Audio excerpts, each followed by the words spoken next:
खबर, भारी गिरावट देखने को मिले। सेंसेक्स 1000 से ज्यादा अंकों के साथ गिरावट इसमें दर्ज की गई। निफ्टी भी 290 अंक लुढ़क चुका है और एनएसई के सभी सेक्टर्स में गिरावट देखने को मिल रही है। आज भारतीय शेयर बाजार में बड़ी गिरावट के चलते निवेशकों का दिल टूटा है। आज सेंसेक्स में 1000 अंकों की गिरावट दिखाई दी है, जबकि निफ्टी में 290 अंकों की गिरावट नजर आई है। आपको बता दें कि एनएसई सेक्टोरल इंडेक्स में भी गिरावट देखने को मिली है। इस वक्त की बड़ी खबर, 13 दिसंबर आज की जो तारीख है, बाजार खुला था और बाजार खुलने के बाद लगातार शुरुआती जो कारोबार था उसमें 1000 से ज्यादा अंकों का नीचे जाना एक निश्चित रूप से एक गंभीर समस्या जरूर बन गया इन निवेशकों के लिए।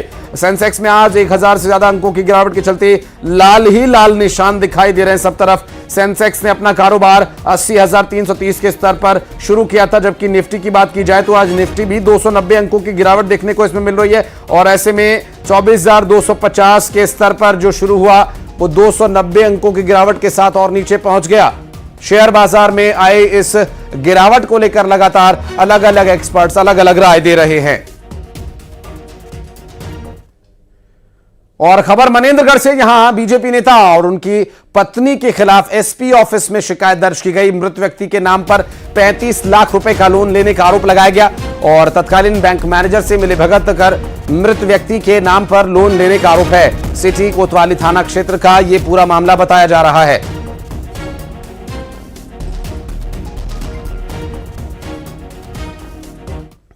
और अब आपको एक वीडियो दिखाते हैं छतरपुर में, जहां 3 शख्स फिल्मी गानों पर अवैध हथियारों के साथ रील बना रहे हैं और रील बनाते हुए धाएं धाएं फायर भी करते नजर आ रहे हैं और फिर ये रील सोशल मीडिया पर आगे सरका दी गई और तस्वीरों में आपको दिखाते हैं। देखिए, एक शख्स है जो खुले आसमान में फायरिंग करता हुआ रील बना रहा है और वहीं एक अन्य रील में 3 युवक भी नजर आ रहे हैं, जिसमें से 2 युवा टूटी हुई चारपाई पर एक चादर बिछाकर सोए हुए हैं, जिसमें से 2 युवा, तीसरा जो है सस्ते मोबाइल से रील बनाता हुआ कैमरे में रिकॉर्ड हुआ है। अब वायरल हुई इस घटिया क्वालिटी की वीडियो पर पुलिस ने कार्रवाई करते हुए तीनों छपरियों को गिरफ्तार कर लिया है और ये छतरपुर से वीडियो सामने आया था। तीनों की हालत बहुत खराब दिखाई दे रही है। आप देखिए, जो अवैध हथियारों से इस तरह की रील बना रहे हैं। हथियार वाली ये रील किसी को भी जेल में पहुंचा सकती है और हो सकता है कि आप पर उससे भी अधिक कार्रवाई की जाए और आपके घर परिवार वाले पुलिस थानों के चक्कर लगाते लगाते परेशान हो जाएं। इसलिए सोशल मीडिया पर इस तरह की जानकारियां प्राप्त हुई हैं, उस पर हथियारों का प्रदर्शन किया गया है। उस हथियार में संबंधित को व्यक्ति को पकड़ा गया, पूछताछ की गई है और कईयों से हथियार। और नरेंद्र हमारे सहयोगी इस वक्त हमारे साथ जुड़ गए, बात करेंगे उनसे। नरेंद्र, ये अवैध हथियारों का जो शौक है, सिर्फ शौक फरमाने वालों को नहीं बल्कि उनके परिवार वालों को भी जेल तक पहुंचा सकता है। देखिए आशीष, बिल्कुल आपका कहना वाजिब है। जिस तरह से जो सोशल मीडिया पर छतरपुर जिले में अवैध हथियार लेकर जो नौजवान युवा हैं वह सोशल मीडिया पर रील बनाते हैं, इंस्टाग्राम, फेसबुक सहित तमाम अन्य सोशल मीडिया के जो प्लेटफॉर्म है उनमें रील को शेयर करते हैं। ऐसे व्यक्तियों के खिलाफ छतरपुर पुलिस के जो एसपी हैं अगम जैन, उनके द्वारा अभियान चलाया जा रहा है।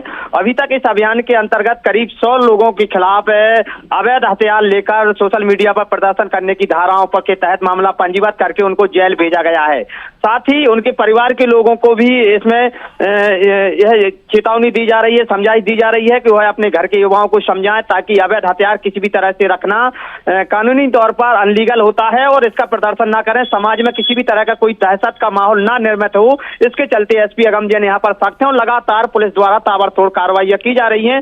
टीवी स्क्रीन पर दर्शक देख सकते हैं कि 3 युवा जो है वो रील बनाते हैं और रील बनाने के बाद जब इंस्टाग्राम पर शेयर करते हैं, पुलिस को जब यह रील हाथ लगती है तो तत्काल पुलिस इन तीनों युवाओं को उठा लाती है और इनकी जो हेकड़ी है, जो रील बनाने का जुनून है, उसको पुलिस इन तस्वीरों, जो वीडियो है, जो तस्वीरें सामने आई है उसमें देख सकते हैं किस तरह से पुलिस ने युवाओं की हेकड़ी निकाली है। यहाँ तक कि वह युवा चल भी नहीं पा रहे हैं और यह मानकर चल रहे हैं कि वो भविष्य में किसी भी तरह की अब इस तरह का अवैध हथियारों का प्रदर्शन सोशल मीडिया में नहीं करेंगे। और शुक्रिया आपका नरेंद्र इस पूरे मामले पर जानकारी देने के लिए।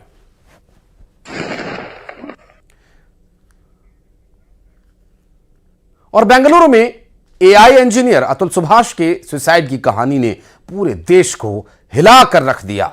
मानसिक प्रताड़ना से लेकर भ्रष्टाचार रिश्वतखोरी के आरोपों से जुड़ी इस दर्दनाक कहानी को लेकर देश की सर्वोच्च अदालत तक दस्तक दी गई। इस बीच जानकारी यह है कि आरोपी निकिता सिंघानिया का पूरा परिवार जौनपुर से फरार हो चुका है।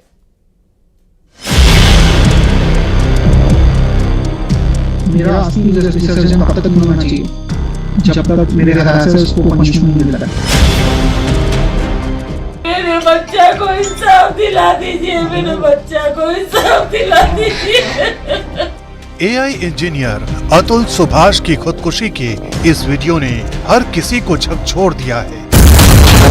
माफ करना, जिस उम्र में मुझे अपने मम्मी पापा का सहारा बनना था, उस उम्र में उन्हें हमेशा के लिए दुख देके जा रहा हूँ। ऐसा रिश्तों की भयानक सच्चाई और व्यवस्था पर सवाल खड़े कर देने वाली ये कहानी अब सुप्रीम कोर्ट के दरवाजे तक भी पहुंच चुकी है। सुप्रीम कोर्ट के वकील अलख आलोक श्रीवास्तव ने चीफ जस्टिस ऑफ इंडिया और इलाहाबाद हाई कोर्ट के चीफ जस्टिस को चिट्ठी लिखकर मामले की गंभीरता से जांच करने की मांग की है। और ऐसा इसलिए क्योंकि अतुल सुभाष ने अपने सुसाइड नोट में भ्रष्टाचार, रिश्वतखोरी और उत्पीड़न के गंभीर आरोप लगाए थे।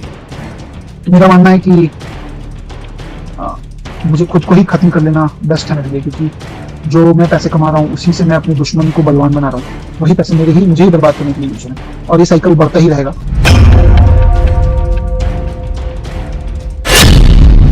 इसी आधार पर वकील अलख श्रीवास्तव ने जौनपुर फैमिली कोर्ट की प्रिंसिपल जज के खिलाफ कार्रवाई शुरू करने की मांग की है। चिट्ठी में कहा गया है कि बेंगलुरु पुलिस ने अतुल के सुसाइड नोट के आधार पर अतुल की पत्नी और उनके रिश्तेदारों के खिलाफ एफआईआर दर्ज की है और उसी नोट के आधार पर मांग की गई है कि फैमिली कोर्ट की जज के खिलाफ कार्रवाई क्यों नहीं की जा सकती। अतुल सुभाष की खुदकुशी की खबर जिसने भी सुनी वो आरोपी परिवार को कोस रहा है। लोग सवाल कर रहे हैं कि आखिर अतुल सुभाष के साथ प्रताड़ना की कितनी हदों को पार किया गया, उनके साथ कितना टॉर्चर किया गया। अपने भाई को खो चुके ये भाई भी इंसाफ का इंतजार कर रहे हैं। हमें जस्टिस मिलना चाहिए। अगर हम सही हैं तो हमें हम मेरे भाई के सुसाइडल नोट में भी उसने भी यही लिखा है कि अगर हम सही हैं, अगर मुझे जस्टिस मिलता है तो हमारी अस्थियों को गंगा में बहाया जाए।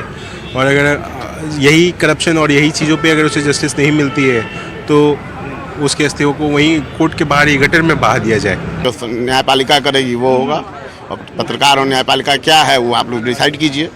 आम पब्लिक कुछ नहीं कर सकती है। पत्रकारिता ही इस पर मेहनत करेगी, पत्रकारिता सपोर्ट करेगी, न्यायालय इंसाफ देगा, बच्चे को सम्मान मिलेगा। इस मामले में अतुल की पत्नी निकिता सिंघानिया समेत 4 लोगों के खिलाफ एफआईआर दर्ज की गई है। हमको तो ये मीडिया से ही पता चला है कि इस तरह की घटना घट गई है, तो उससे हम लोगों का क्या लेना देना। हम लोग यहाँ जौनपुर में बैठे हैं, ये वहाँ बेंगलोर में घटना घटी है। अब इसका ये है कि इनका केस चल रहा है, कोर्ट में चल रहा है, तो इसके बारे में सारी जानकारी मेरे को तो है नहीं, उसकी माँ को है, लड़की को है, 2 को है। इसके आगे मेरे को कोई जानकारी नहीं, क्या हो रहा है, केस कोर्ट में चल रहा है। क्या स्वभाव था आपके? नहीं, अब बस स्वभाव अच्छा ही था, बहुत अच्छी थी। जो कुछ हुआ उसके साथ गलत हुआ। ये आपको कब पता चला कि आप? नहीं, बस हमने जितना बोलना था बोल दिया। कोर्ट में चल नहीं बोल दिया। वो सुनिए, मेरी बात सुनिए, अब वो लड़की बताएगी, मेरे को जानकारी नहीं, मैं क्या बताऊं। आप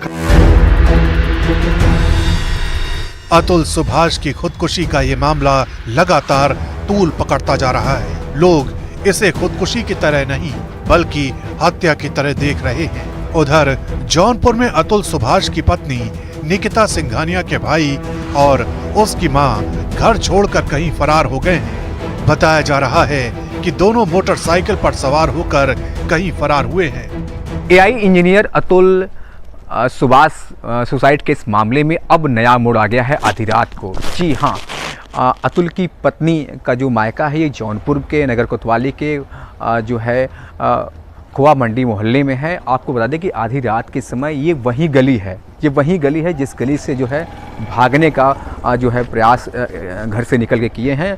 इस गली से जो है निकले हैं, बाकायदे नीता सिंघानिया की जो है माँ निकल कर आई है। वहाँ ये देखिए, ये देखो, मैं अपने कैमरा पर्सन से कहना चाहूँगा कि ये वो जगह है जहाँ पर माँ और बेटे जो है पुलिस की गिरफ्तारी की डर से यहाँ से बाइक के जरिए जो है फरार हुए हैं।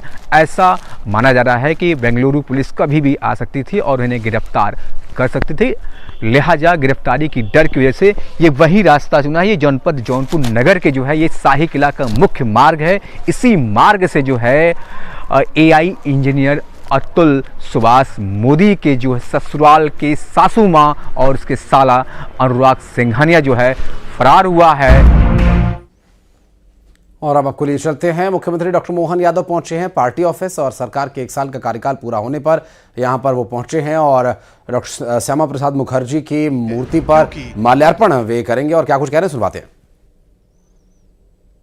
एक यशस्वी प्रधानमंत्री श्रीमान नरेंद्र मोदी जी के नेतृत्व में सशक्त सरकार के साथ आगे बढ़ रहे हैं। जनहितैषी कल्याणकारी योजनाओं को लेकर लगातार बढ़ते रहेंगे।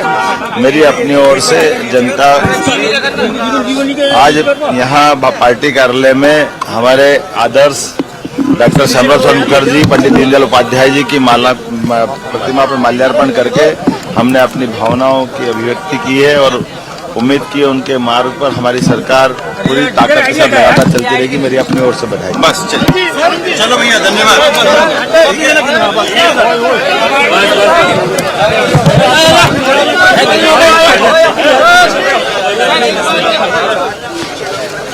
बाद हमारे सरकार के गठन के साथ जो जवाबदारी दी, मैं आभार भी मानता हूं और ये पार्टी की ताकत है, हमारी भारतीय जनता पार्टी कार्यकर्ताओं की मेहनत है और जनता और भाजपा का परस्पर संबंध है।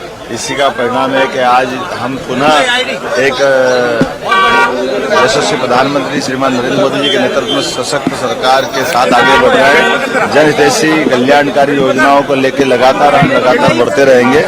मेरी अपनी ओर से जनता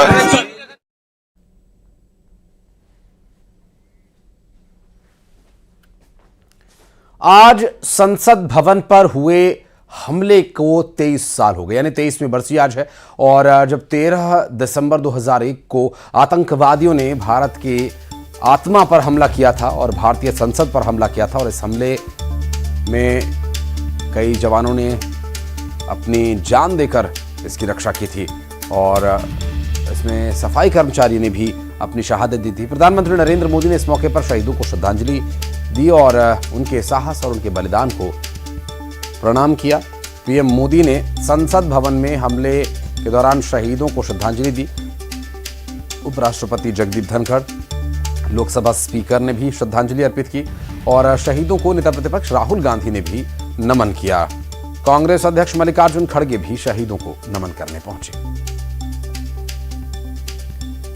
और वन नेशन वन इलेक्शन पर सियासत तेज हो चली है। एक देश एक चुनाव पर अखिलेश यादव ने कहा कि यह बीजेपी का जुगाड़ योजना है। गौरव गोगोई ने वन नेशन वन इलेक्शन को संघवाद पर हमला बताया, गौरव गोगोई ने कहा।